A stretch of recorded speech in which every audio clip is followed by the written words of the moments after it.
ইরানের বিরুদ্ধে যুদ্ধ করার জন্য মাঠে নামতেছে সৌদি আরব, এমনকি সংযুক্ত আরব আমিরাত। ভাই তোরা যুদ্ধ করস আর যাই করস, আমাকে যত প্রবাসী ভাইয়ার আছে তাদেরকে হয়তো দেশে বাড়া, আর নাইলে তোরা সৌদি আরবে এমনকি আরব আমিরাতে যতগুলা বাংলাদেশি প্রবাসী আছে সবাইকে একটা নিরাপদ। হ্যাঁ, এদেশে যুদ্ধ লাগে, এদেশের মানুষও জানা, তুই হিনে বইয়ে বইয়ে জানাস। আর কি করতো, বাঙালিরে দেশে ফাড়া দিত, আর নাহলে বাঙালিগুলো নিরাপত্তা দিত। কেন মানে 50 লাখ বাঙালির দেশে ফাড়াইতো, দেশের মানুষের খাইতে খান না, 50 লাখ মানুষের দেশে ফাড়া দিত, তুই খাওয়াইবি।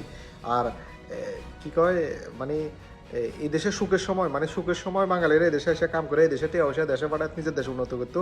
আর এই দেশে যদি কোনো বিপদ হয় তাহলে বাঙালিরা দেশে ফাটা দিত, বাঙালির নিরাপত্তা দিত। কুত্তার দাম দেয়নি রে বাঙালির, এই দেশে কুত্তার দাম আছে, বাঙালির দাম আছে নি?